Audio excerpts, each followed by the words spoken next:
ఒకసారి చూడండి, ప్లాస్టిక్ ఉన్న మోసం ఒకసారి చూడండి.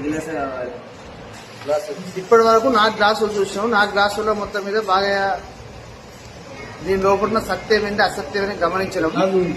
దీంట్లో మాత్రం అంతా కాలుష్యం ఉంది. ఒకసారి చూడండి. అరే వాటర్ పోయి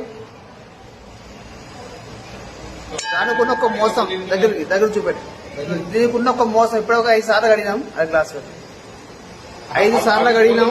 దీనికి ఒక మోసం చూడండి మీరు. ఒకటి దీంతో ప్రాప్త అవకాశాలతో ఉంటాయి. ఎట్టి పరిస్థితుల్లో మాత్రం అయితే ప్లాస్టిక్ పేపర్లు మాత్రం ఇవాళ తెలియక మస్తు మంది వాడినాం. ప్రతి ఒక్క మనిషి వాడిండు. వాడడం బంద్ చేసి కావాలంటే మనం ఇస్తారు ఆకులు తెప్పించుకుందాం. కానీ అంతా బాగా ఘోరంగా ఉన్నది. ఒకసారి చూడండి మీరు. ఇలాంటి ఒక ప్రాబ్లం ఏ రకంగా ఉందో ఒకసారి చూడండి. కావాలంటే మీకు నిజం అబద్ధం ఒకసారి మీరు ఒకసారి మీరు కనుక్కొని ఒకసారి మీరు ట్రై చేయండి. ఒకసారి దాన్ని యూజ్ చేస్తే ఒకసారి కనుక్కోండి.